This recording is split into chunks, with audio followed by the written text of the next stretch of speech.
औज़ुबिल्लाहि मिनश्शैतानिर्रजीम बिस्मिल्लाहिर्रहमानिर्रहीम। अस्सलाम वालेकुम वरहमतुल्लाहि वबरकातुहू। मैं अपना फ़न दिखाता हूँ तू अपना फ़न दिखा, मैं अपना फ़न दिखाता हूँ तू अपना फ़न दिखा, व तुइज़्ज़ु मन तशा व तुज़िल्लु मन तशा। मेरे यूट्यूब चैनल पर आप सबका खैर मकदम करती हूँ। मैं बहुत वक्त के बाद मैं वीडियो लेकर आई हूँ। मैं आए दिन कुछ ना कुछ अपने बच्चों के लिए करती रहती हूँ और इस बार भी ऐसे ही कुछ लेकर आई, तो मैंने सोचा कि एक वीडियो बनाना चाहिए इस पर, ताकि सभी बच्चों के काम आए जो मेरे दायरे से बाहर हैं। ज़्यादा से ज़्यादा बच्चों तक मैं ये अपना वीडियो पहुंचाना चाहती हूँ, अपना ये पैगाम पहुंचाना चाहती हूँ। तो चलिए शुरू करते हैं।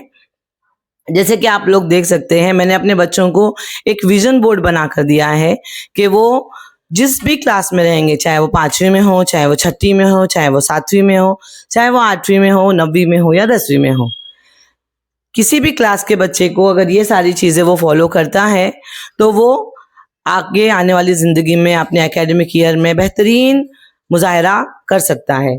तो जैसे कि आप लोग देख सकते हैं, मैंने यहाँ पे 98 लिखा हुआ है। अब ये जो 98 है, ये 100 में से मैंने अपने बच्चों को टारगेट दिया है, एक मकसद दिया है कि वो 100 में से 98 लेकर आए, 100 में से 98 मार्क्स लेकर आए। 100 में से 98 मार्क्स अब आप कहेंगे कि 100 क्यों नहीं है। मेरे बच्चों ने भी मुझसे पूछा कि ये 100 क्यों नहीं है, कहीं ना कहीं कुछ ना कुछ कसूर रह जाता है। मैं नहीं चाहती कि मेरे बच्चे, मैंने इतनी कोशिश की उसके बाद में भी मुझे 100 में से 100 क्यों नहीं मिले, ये सोचकर वो थोड़े बहुत डिप्रेस हो जाएं। ये नहीं चाहती थी मैं, मायूस नहीं होना चाहिए बच्चा, इसलिए मैंने ये 98 का टारगेट दिया है अपने बच्चे को। ये 98 का जो टारगेट है, ये आप किसी एक मखसूस मजमून के लिए भी आप सोचकर चल सकते हैं, या आपका ओवरऑल स्कोर, आप जिस जमात में हैं उसका ओवरऑल स्कोर इतना आना चाहिए, ऐसा भी आप सोचकर चल सकते हैं। या हर एक मजमून में अगर आप इतने मार्क्स हासिल करते हैं तो अपने आप आपका जो स्कोर है, आपका जो परसेंटेज है उस क्लास का, वो 98 आ जाएगा। ठीक है, तो चलिए आगे बढ़ते हैं कि कैसे हम 98 हासिल करेंगे। 100 में से 98 मार्क्स आप कैसे हासिल करेंगे। सबसे पहले शुरुआत करते हैं नंबर 1 से। मैंने यहाँ पर जितने भी जुमले बताए हैं बच्चों को, वो मैंने ऐसा नहीं बताया कि मैं करूँगा, कीजिए, ऐसा नहीं बताए हैं। मैंने ये मैनिफेस्टेशन टेक्निक को फॉलो करते हुए ये पूरा विजन बोर्ड बनाया है, जिसमें बच्चा खुद से हर रोज ये बार बार कहेगा कि मैं रोजाना जल्दी सोता हूँ। जल्दी सोने से हमको शुरुआत करनी है। आप जो भी हैं और जहां भी ये मेरा वीडियो देख रहे हैं, आप उसी दिन से शुरुआत कीजिए कि आज से मैं जल्दी सोता हूँ, तो मैं रोजाना जल्दी सोता हूँ। यहाँ से जब आप शुरुआत करते हैं, जल्दी जब आप सोते हैं, तो आपको जल्दी सोने के लिए जल्दी सारे काम जल्दी निपटने पड़ेंगे। खाना खाकर आपके सारे काम आपने जल्दी निपट लिए तो आप जल्दी सो पाएंगे। तो आपका जो रूटीन है, मैंने यहाँ पे जानबूझकर कोई वक्त नहीं बताया है, 10 बजे का वक्त या 11 बजे का वक्त, ऐसा नहीं बताया है। आप अगर देर से सोते हैं, 11 बजे, 10 बजे या 12 बजे तक सोते हैं, तो आप आपके रूटीन में थोड़ा बहुत तब्दीली आप कीजिए। थोड़ी मुश्किल है, आजकल का पूरा टाइम शेड्यूल ही सबका बदल गया है, लेकिन थोड़ी सी मेहनत अगर आप करेंगे तो आपके लिए ये बेहतर होगा। अभी मेरे जो नुकात हैं ये सब एक दूसरे से रिलेटेड हैं। आप जल्दी सोते हैं अगर, तो इंशाल्लाह आप जल्दी उठेंगे। तो जल्दी सोना और जल्दी उठना ये आपस में एक दूसरे से ताल्लुक रखने वाले हैं। जो जल्दी सोता है वो जल्दी उठ सकता है। आपने वो नज़म तो सुनी होगी अंग्रेजी की, cocks crow in the morn to tell us to rise, cocks crow in the morn to tell us to rise, and he who lies late will never be wise. Early to bed and early to rise is the way to be healthy, wealthy and wise. जो जल्दी सोता है, जल्दी उठता है, वो उसकी जहानत, उसकी याददाश्त में भी इजाफा होता है, आपकी समझ बूझ बढ़ती है। इसलिए आप जल्दी सोया कीजिए और जल्दी उठा कीजिए। हमारा अगला जो नुक्ता है वो है, मैं नमाज की पाबंदी करता हूँ। आप जल्दी सोएंगे, आप जल्दी उठेंगे और एक अच्छी चीज आपके रोजाना के मामूल में आप उसको शामिल करेंगे कि आप रोजाना नमाज की पाबंदी करते हैं। जब आप नमाज की पाबंदी की बात करते हैं, मैंने यहाँ पर ऐसा कुछ नहीं लिखा है कि मैं 5 वक्त की नमाज पढ़ता हूँ। आप जैसी छोटी शुरुआत कीजिए। आपने अगर जल्दी सोना शुरू कर दिया, आपने जल्दी उठना शुरू कर दिया, तो आपको फजर मिल जाएगी। फजर हाथ आ गई तो जोहर के लिए कोशिश कीजिए, जोहर हाथ आ गई तो असर के लिए कोशिश कीजिए। जितनी हो सके उतनी नमाज की पाबंदी कीजिए। ये आपके लिए नमाज सुकून देती है। नमाज से भी आपको बहुत ज्यादा मस्बत असरात अपने रोजाना के मामूल में देखने को मिलेंगे। अगला जो नुक्ता है हमारा जरा मुश्किल है, बच्चों के लिए बड़ा दुश्वार सा मुद्दा है कि मैंने मोबाइल देखना कम कर दिया है। तो मैंने ये नहीं कहा है कि मोबाइल देखना मैंने बंद कर दिया है। ये तो मुश्किल है, बहुत मुश्किल है। मुश्किल ही नहीं बल्कि नामुमकिन है, क्योंकि आजकल सबको मोबाइल की आदत हो गई है।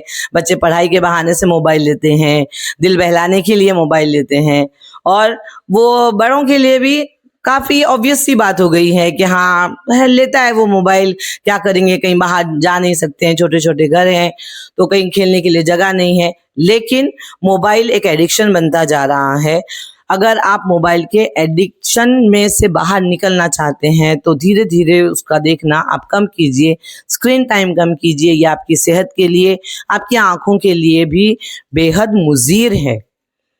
जितने भी आप बड़े बड़े एग्जाम्स जो क्रैक करते हैं, अगर आप उनको भी सुनेंगे, उनके इंटरव्यू अगर आप देखेंगे सुनेंगे, तो आप ये बात ज़रूर नोटिस करेंगे, आपके नज़र में ये बात ज़रूर आएगी कि उन्होंने भी ये बात का एतराफ़ किया है कि हमने एग्ज़ाम की तैयारी करते वक्त, इम्तिहानात की तैयारी करते वक्त हमने मोबाइल को साइड में रख दिया था। हाँ, ऑब्वियसली अभी फेसबुक है, इंस्टाग्राम है, और क्या है वो स्नैपचैट है, ये सब जरा बुरा मान जाएंगे आपके कि ऐसे कैसे हमारे से इसने मुंह फेर लिया, लेकिन उनकी नाराजगी आपके कामयाबी का ही सबब बनेगी। तो होने दो, नाराज होते हैं तो यूट्यूब माता को, गूगल बाबा को आप नाराज कीजिए सबको, लेकिन आप अपने फोकस कीजिए अपनी पढ़ाई पर। अब अगले मुद्दे की तरफ जाते हैं। अगला मुद्दा है बड़ों की दुआएं लेता हूँ। मैं बड़ों की दुआएं लेता हूँ। अभी बड़ों की दुआ लेने के लिए आपको अच्छा बच्चा बनकर रहना पड़ेगा, उनकी बात सुननी पड़ेगी, तब वो आपको दुआएं देंगे। अगर आप देर तक जागते रहेंगे, सुबह में जल्दी उठेंगे नहीं, अपनी पढ़ाई नहीं करेंगे, नमाज की पाबंदी नहीं करेंगे और घंटों मोबाइल देखेंगे, यानी दिन भर मोबाइल ही देख रहे हैं आप, तो कैसे आपके बड़े आपको दुआ देंगे? तो अगर आपको बड़ों की दुआ देनी है तो इन्हीं ये ऊपर दिए हुए सभी 4 नुकात पर अगर आप गौर करते हैं तो कौन सा बड़ा ऐसा है जो आपको दुआ नहीं देगा? आपके अम्मी अब्बा तो खुशी के मारे आंसू आ जाएंगे उनके, है मेरा बच्चा सुबह जल्दी उठता है, रात में जल्दी सोता है, मोबाइल भी नहीं देख रहा है आजकल, नमाज भी पढ़ रहा है आजकल, बाप रे मेरा बच्चा, मेरे कलेजे का टुकड़ा। तो ऐसे दुआ लीजिए, आपके सभी बड़ों की दुआ लीजिए, आपके अम्मी अब्बा की, आपके नाना नानी की, दादा दादी की, जो भी बुजुर्ग आपके घर में हैं उनके छोटे मोटे काम कर दीजिए। हमेशा किसी ने आवाज दी आपको काम के लिए और आप पैर पटक के निकल गए, ये आपको दुआ दिलाने वाले काम नहीं है। चलिए आगे बढ़ते हैं। अगला जो मेरा मुद्दा है वो है मैं अपने वक्त का सही इस्तेमाल करता हूँ। ये भी मोबाइल का इस्तेमाल अगर आप कम कर देते हैं और सभी मेरे मुद्दे जो हैं वो अगर उस पर अमल करते हैं तो ये मुद्दा जो है वो अपने आप हासिल कर सकते हैं। आपका जो वक्त गुजर रहा है वो दोबारा आने वाला नहीं है। वक्त से ज़्यादा कीमती चीज़ ज़माने में है ही नहीं। तो हमेशा आपके वक्त का आप सही इस्तेमाल कीजिए। आप स्कूल में रहते हैं जब, तब भी आप का लिखना पढ़ना वो जारी रखिए। बिला वजह की लायानी बातों में उलझकर अपने वक्त को ज़ाया मत कीजिए, क्योंकि जो भी वक्त अभी जा रहा है आप कितनी भी कीमत अदा करेंगे तो वो वक्त वापस आने वाला नहीं है। फिर वही बात होती है, अब पछताए क्या हो जब चिड़िया चुग गई खेत। टाइम पास करते रहते हैं, मोबाइल देखते रहते हैं, कोई पढ़ाई वढ़ाई करते नहीं है, फिर एग्जाम का टाइम टेबल देखकर आपको टेंशन आ जाता है, हाँ डिप्रेशन में हो जाते हैं आप लोग।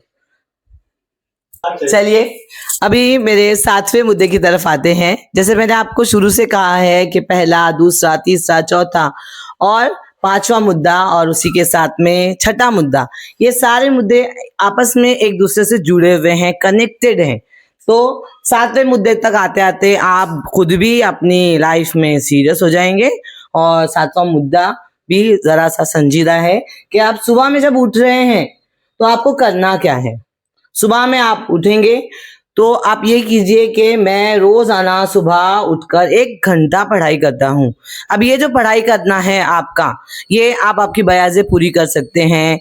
आप पढ़ने वाली चीज़ें, जो याद करने वाली चीज़ें हैं, वो कर सकते हैं। आप आपकी किताबें बयाज़ें लेकर बैठिए। मैं मेरे स्कूल में बच्चों को बोलती रहती हूँ हमेशा कि सुबह सुबह उठिए, नमाज वगैरह से फारिग होने के बाद, फ्रेश होने के बाद आप आपका बस्ता लेकर बैठिए, टाइम टेबल निकालिए और देखिए कि आज कौन सा होमवर्क हमारा रह गया है, आज क्या होने वाला है, आज क्या चेक होने वाला है, सारी चीज़ों पे गौर कीजिए। तो ये 1 घंटा आप इसी तरह आपका लगा सकते हैं आपकी पढ़ाई में।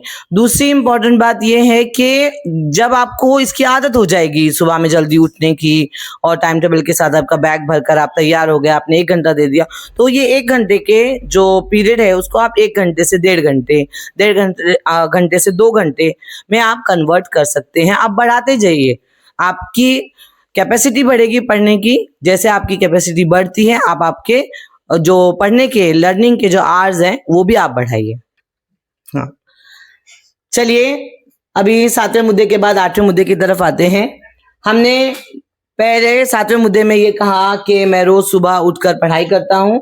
8वें मुद्दे में हम अपने आप से ये वादा कर रहे हैं कि मैं रोजाना 1 घंटा अपनी बयाज मुकम्मल करता हूँ। बच्चे बयाज़ें मुकम्मल करने में बड़ी लापरवाही करते हैं और उनको ऐसा लगता है कि गाइड से पढ़ लेंगे हम, इम्तिहान आ गए तो। लेकिन गाइड से आपका पढ़ना आपको सिर्फ उस वक्त की और टेम्पररी और इतनी सी कामयाबी दे सकता है। अगर आप आपकी बयाज़ें पूरी करते हैं, मुकम्मल करते हैं, तो आपके इम्तिहान के नंबरात में आप खातिर ख्वाह तब्दीली देखेंगे, खातिर ख्वाह कामयाबी आपको मिलेगी। अगला मुद्दा जो है वो और ज्यादा संजीदगी की तरफ लेकर जाता है आपको। अगर आप पढ़ाई के लिए 1 घंटा दे रहे हैं, आप बयाज़ें मुकम्मल करने के लिए 1 घंटा दे रहे हैं, तो अब आपको थोड़ा सा खुद को पुश करना पड़ेगा, कंफर्ट जोन से बाहर आना पड़ेगा, थोड़ी सी ज्यादा मेहनत करनी पड़ेगी। और वो ये है कि मैं सवाल जवाब लिख कर याद करता हूँ। मैं सवाल जवाब लिख कर याद करता हूँ। जब आप सवाल जवाब लिख कर याद करते हैं तो आपकी इमले की गलतियां नहीं होती। ये जुमला जो मैंने अभी कहा है आपको कि अगर आप लिख कर याद करते हैं तो आपकी इमले की गलतियां नहीं होती, कम हो जाती हैं। ये बात जो है मैथ्स के अलावा, हिसाब के अलावा हर मजमून पर लागू होती है, चाहे वो उर्दू हो, हिंदी मराठी हो, इंग्लिश हो, साइंस हो या सोशल साइंस हो। तो अगर आप लिखकर याद करते हैं तो आपको जवाब याद हो जाएगा। मैं बच्चों से कहती हूँ और आपसे भी कह रही हूँ कि आप अपनी लाइफ में चमत्कार होता हुआ देखेंगे कि जब क्वेश्चन पेपर में आपके सामने सवाल आएगा तो आपकी आंखें सवाल देखेंगे और आपका हाथ लिखना शुरू हो जाएगा। आप सोचेंगे कि अरे भाई रुको, मेरे ऑर्डर का इंतजार तो करो। आपका जहन कहेगा रुको मेरे ऑर्डर का इंतजार तो करो, लेकिन आपका हाथ बोलेगा मुझे पता है। आपके आंखें कहेंगे हमको पता है ये क्या है। तो इमले की गलतियां भी नहीं होंगी और आपको याद हो जाएगा। याद रखिए, आप रट्टू तोता नहीं हो रहे हैं, आप प्रैक्टिस करके याद कर रहे हैं।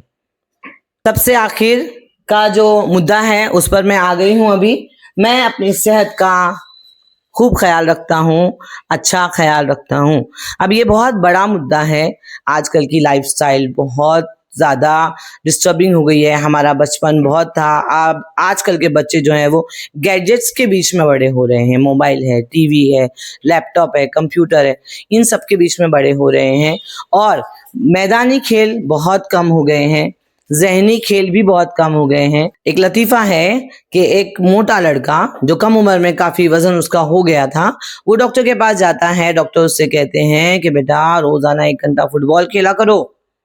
महीने भर के बाद फिर वो जाता है डॉक्टर के पास। डॉक्टर कहता है कि अभी तक तुम्हारा वजन जू का तू है, मैंने जो कहा था उस पर तुमने अमल नहीं किया।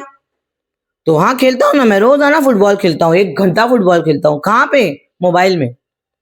तो ये ट्रेजेडी है हमारे रोजाना की लाइफ की। तो कोशिश कीजिए कि अपनी लाइफ में किसी भी तरह की एक्सरसाइज आप लाने की कोशिश करें, किसी एक खेल से जुड़ने की कोशिश करें ताकि आपकी अच्छी सेहत रहे। अब जब एक्सरसाइज की बात हो रही है तो एक्सरसाइज के बिल्कुल पैरेलल एक चीज़ चलती है, आपका खाना। हम सब जो हैं वो गुलाम हो गए हैं ज़ुबान के, टेस्ट के। जो सुनने में अच्छी लगती है चीज़ वो अच्छी लगती है, जो ज़ुबान को अच्छी लगती है वो अच्छी लगती है। भले वो चीज़ हलक से उतरने के बाद कितना भी वो चीज़ नुकसान करने वाली हो, वो चीज़ आपको अच्छी लगती है जो आपको जायके में अच्छी लगती है। तो ज़बान के गुलाम मत बनिए, जो आपकी सेहत के लिए अच्छा है वो खाइए, चाहे वो सलाद अपनी खाने में इंक्लूड कीजिए, और बाकी बहुत लंबी चौड़ी लिस्ट है, मैं हर एक चीज़ का नाम नहीं ले सकती। तो जितनी भी तरह के फास्ट फूड है उतने तरह के फास्ट फूड अवॉइड कीजिए, अच्छी नींद लीजिए, खूब पानी पीजिए, एक्सरसाइज, खेल को अपनी लाइफ में रखिए, और साथ ही साथ जो है इन सभी चीज़ों पर आप अमल करेंगे। जैसे मैंने आपको बताया कि ये सारे मुद्दे जो हैं वो आपस में एक दूसरे से जुड़े हुए हैं। की बात करते हैं तो हमने बात की एक्सरसाइज की, हमने बात की खाने की। तीसरा मुद्दा जो है, तीसरा जो पहलू है सेहत का, वो है आपकी नींद। आपको अच्छी नींद लेनी चाहिए, भरपूर नींद लेनी चाहिए आपको। इसीलिए सबसे पहला जो मुद्दा मैंने यही किया है कि आपको जल्दी सोना चाहिए और जल्दी उठना चाहिए। तो आप जल्दी सोएंगे, आपकी नींद पूरी हो गई। 8 घंटे की नींद आपको, हर किसी को लेनी चाहिए 8 घंटे की नींद। तो आप कोशिश कीजिए जल्दी सोएंगे आप। तो जब आप अच्छी नींद लेते हैं, काफ़ी नींद लेते हैं, 8 घंटे की नींद लेते हैं, तो उसका आपकी सेहत पर भी अच्छा असर पड़ता है, आपकी आँखों पर, आपके ज़हन पर, आपकी याददाश्त पर असर पड़ता है अच्छा। तो नींद, याद रखिए मेरी बात, खाना, एक्सरसाइज और नींद, इस पे फोकस कीजिए। ये तीनों चीजें मिलकर आपको एक अच्छी सेहत का तोहफा अता करेंगी। मेरी वालिदैन से भी गुजारिश है कि इन सभी 10 मुद्दे आपको भी अच्छे ही लगेंगे, पसंद आएंगे, लेकिन इसमें से जो सेहत को लेकर जो मुद्दा है, खास करके नींद का मुद्दा है, तो बच्चों को आप जब भी वक्त मिलता है, आपकी मदद के बगैर बच्चे ये सारी चीज़ें नहीं कर पाएंगे। मेरे स्कूल में मैंने सभी बच्चों को ये चार्ट दिया है और उनसे कहा है, सिर्फ देने का मेरा मकसद ये था कि ये सारे 10 मुद्दे उनके नज़र के सामने हमेशा रहें, वो अपने आप में दोहराते रहें कि मैं जल्दी सोता हूँ, मैं जल्दी उठता हूँ, मैं नमाज की पाबंदी करता हूँ, मैं मोबाइल कम देख रहा हूँ, मैंने बड़ों की दुआ लेता हूँ मैं, और ये सारी चीज़ें। तो ये बड़ों की मदद के बगैर हो ही नहीं सकता। तो जो बड़ों का रोल है, मैं उसके बारे में ये कहना चाहती हूँ कि आप खाने का अच्छा ख्याल रखिए। देखिए आपका बच्चा किसी भी तरह की एक्सरसाइज में इन्वॉल्व है या नहीं है तो कुछ कीजिए, कुछ नहीं तो थोड़ा सा वॉक, दौड़ना या किसी भी तरह के खेल के लिए उसको बाहर जाने दीजिए। घर में बैठा है, कलेजे का टुकड़ा नजर के सामने, अच्छा लगता है, लेकिन वो उसकी सेहत के लिए अच्छा है या नहीं है ये भी तो सोचिए। दूसरी बात, नींद। बच्चा जब घर में है, कहीं जाना नहीं है, कोई भागदौड़ नहीं है उसके पीछे, आज भी आजकल के बच्चे मकतब भी जाते हैं, ट्यूशन भी जाते हैं, दिन भर के स्कूल में भी रहते हैं, तो इन सब में बच्चों की नींद जो है वो बहुत ख़राब होती है। तो जब बच्चा घर में है, सुकून से है, तो आप उसको उठाइए मत।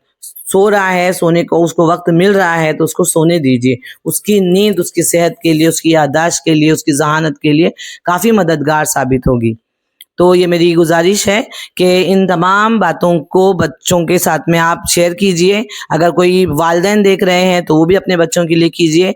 मैंने अपने बच्चों को ये दिया है, यूट्यूब पर देखने वाले मेरे दूसरे जो भी बच्चे हैं, किसी भी स्कूल से हों, कहीं के भी हों बच्चे ये, लेकिन अगर आपको ये चाहिए तो आप मुझे मैसेज कीजिए, मैं आपको ये भेज दूंगी फ़ोटो इसका। तो इंशाल्लाह मैं सबके काम आना चाहती हूँ। ये बातें आपके समझ में आ रही हैं तो इस पर ज़रूर अमल कीजिए, और अगर समझ में नहीं आ रही हैं तब भी अमल कीजिए, ये सोचकर कि बाजी ने कहा है तो सही होगा। आप ये वीडियो और लोगों के साथ में शेयर कीजिए, मेरे चैनल को सब्सक्राइब कीजिए और लाइक कीजिए। बहुत बहुत शुक्रिया, जल्दी मिलते हैं।